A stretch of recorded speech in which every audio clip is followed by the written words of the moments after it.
you've got all these TikTokers and YouTubers, and they're all 20-something. Oh, I'm an influencer. It's like, no, you're just a ridiculous. There's no substance. There's nothing there, right? Texas, you're all hat and no cattle. Yeah. All right, all form, no substance. However you want to put it. I get these kids come to me. I'm 22 years old. I want to teach leadership. What should I do? Come back in 20 years and let's talk about it. Yeah. You can't teach anything, right? You don't have any experience. That you went and took a weekend course doesn't make you a coach. Exactly. Okay? Sorry. That you took some seminar on whatever doesn't make you an expert, and know that you read my book or anybody else's book doesn't mean you can teach. Well, you told me already, intellectual knowledge, embodied competence. Yeah, it doesn't matter. You can, people used to worry, well, don't you want to keep all of your notebooks and your workbooks and your course materials, under lock and key? I'm like, no. Well, what if somebody takes it? Well, you won't be able to do anything with it. Still got to do the work. Reading it is not being able, you can print it and copy it, but that doesn't enable you to do anything. It's knowing what and how to do that matters. There's a classic story of the old guy, he's a pipe fitter on an oil tanker, right? So just think of the miles and miles of pipes and stuff in there that makes this thing run. So he's the engineer.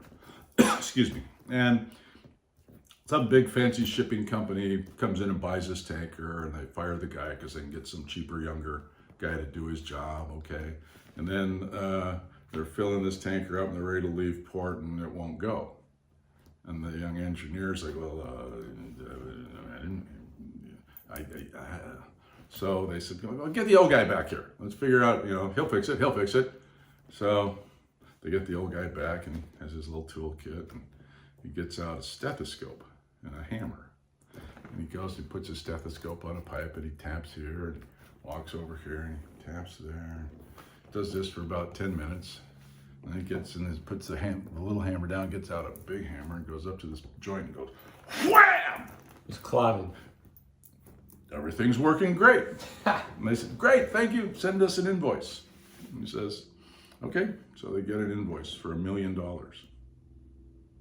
And what the hell? What do you mean? How the hell do you justify, itemize the invoice? So he says, okay. You get a 2-line invoice. Hitting pipe, $10. Knowing which pipe to hit. Oh, yeah. 990, 90. The whole thing. Yeah, you can look at all the diagrams, you can read all the books, but if you don't know which pipe to hit at exactly the right moment in time, it doesn't do you any good. Yeah. Right? And in a game like that, $1 million, you're going to spend that in 3 or 4 days with the boat sitting idle, loaded up with product. So it's time value money.